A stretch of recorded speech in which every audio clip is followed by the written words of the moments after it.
Hi friends, smart kitchen four യുയിലേക്ക് എല്ലാവർക്കും സ്വാഗതം. ഇന്ന് നമ്മൾ തയ്യാറാക്കുന്നത് എല്ലാവർക്കും ഇഷ്ടപ്പെടുന്ന രീതിയിലുള്ള ഒരു ഗ്രീൻ പീസ് കറിയാണ്. കുറച്ച് തേങ്ങയൊക്കെ അരച്ച് ചേർത്ത് നല്ല ടേസ്റ്റോടു കൂടിയാണ് ഈ കറി തയ്യാറാക്കിയിരിക്കുന്നത്. അപ്പത്തിനും ചപ്പാത്തിക്കും പുട്ടിനും എല്ലാം കൂട്ടി കഴിക്കാൻ പറ്റുന്ന രീതിയിലാണ് ഈ കറി തയ്യാറാക്കിയിരിക്കുന്നത്. അപ്പോൾ ഇതെങ്ങനെയാണ് തയ്യാറാക്കുന്നത് നമുക്ക് നോക്കിയിട്ട് വന്നാലോ. ഗ്രീൻ പീസ് ഞാൻ കുക്കറിലാണ് വേവിച്ചെടുക്കുന്നത്. 1 കപ്പ് ഗ്രീൻ പീസാണ് എടുത്തിരിക്കുന്നത്. ഇത് കുറഞ്ഞ 8 മണിക്കൂറെങ്കിലും വെള്ളത്തിൽ കുതിർത്ത് വെച്ചിട്ട് വേണം നമ്മൾ കറി വെക്കാനായിട്ട്. ഞാനിത് തലേദിവസം രാത്രിയിൽ വെള്ളത്തിൽ കുതിരാനിട്ടിരുന്നു. പിറ്റേ ദിവസം രാവിലെയാണ് കറി വെക്കുന്നത്. ഗ്രീൻ പീസ് എല്ലാം കുക്കറിലേക്ക് ഇട്ട് കൊടുത്തിട്ടുണ്ട്. ഇതിലേക്ക് 1/4 ടീസ്പൂൺ മഞ്ഞൾപ്പൊടിയും ആവശ്യത്തിനുള്ള ഉപ്പും കൂടി ചേർത്ത് കൊടുക്കാം. ഇനി ഇത് വെന്ത് കിട്ടുന്നതിനാവശ്യമായ വെള്ളം കൂടി ഒഴിച്ചു കൊടുക്കാം. ഗ്രീൻ പീസ് വെള്ളത്തിൽ മുങ്ങിക്കിടക്കുന്നത് പോലെ നിരപ്പിന് വെള്ളം ഒഴിച്ചു കൊടുത്താൽ മതി. എല്ലാം ഒന്ന് ഇളക്കി കൊടുത്ത ശേഷം കുക്കർ അടച്ച് 4 വിസിൽ വരുന്നിടം വരെ വേവിച്ചെടുക്കാം. ഓരോ ഗ്രീൻ പീസിനും പല വേവായിരിക്കും. ഞാനെടുത്ത ഗ്രീൻ പീസിൻ്റെ വേവായിരിക്കത്തില്ല ചിലപ്പോൾ നിങ്ങളുടെ കയ്യിലിരിക്കുന്ന ഗ്രീൻ പീസിന്. അപ്പോൾ അതിനനുസരിച്ച് വേവിച്ചെടുക്കണം. വെന്ത് ഒത്തിരി ഉടഞ്ഞു പോകാതെ വേണം വേവിച്ചെടുക്കാനായിട്ട്.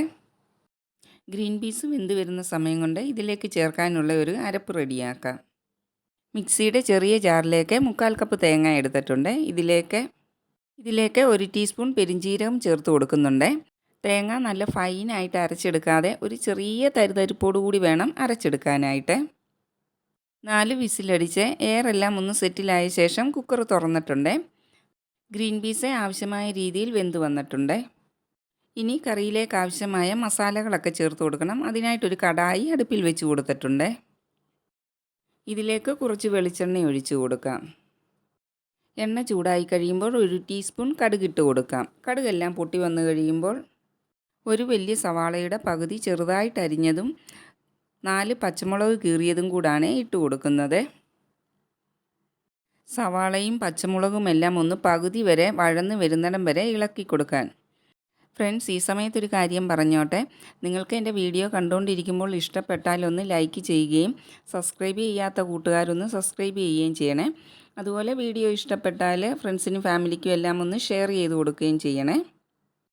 ഇപ്പോൾ സവോളയെല്ലാം ഒന്ന് പകുതിയോളം വഴന്ന് വന്നിട്ടുണ്ട്. ഇനി ഇതിലേക്ക് 1 ടീസ്പൂൺ ഇഞ്ചി വെളുത്തുള്ളി പേസ്റ്റാണ് ചേർത്ത് കൊടുക്കുന്നത്. കൂട്ടത്തിൽ കുറച്ച് കറിവേപ്പിലയും കൂടി ചേർത്ത് കൊടുക്കാം. സവോള കളറൊക്കെ മാറി നല്ലവണ്ണം വഴന്ന് വരുന്നിടം വരെ ഇളക്കി കൊടുക്കാം.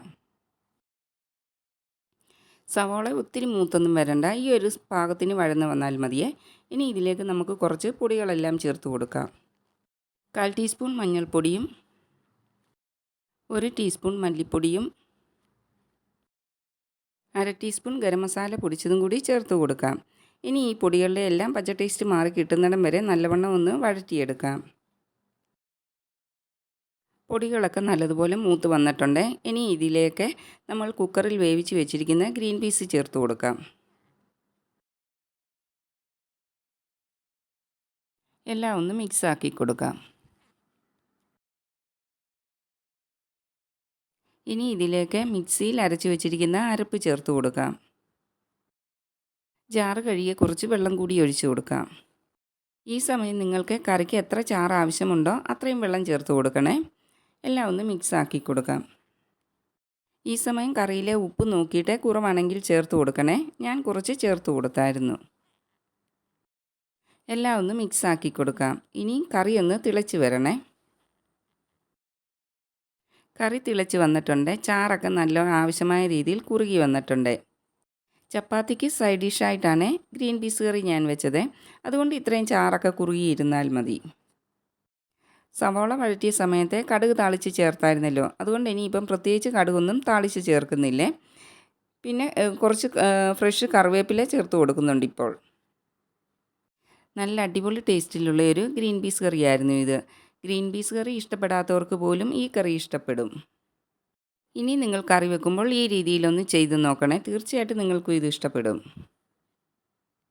ഇനി മറ്റൊരു വീഡിയോയുമായിട്ട് വരുന്നിടം വരെ എല്ലാവർക്കും നല്ലത് മാത്രം വരട്ടെ എന്ന് പ്രാർത്ഥിക്കുന്നു.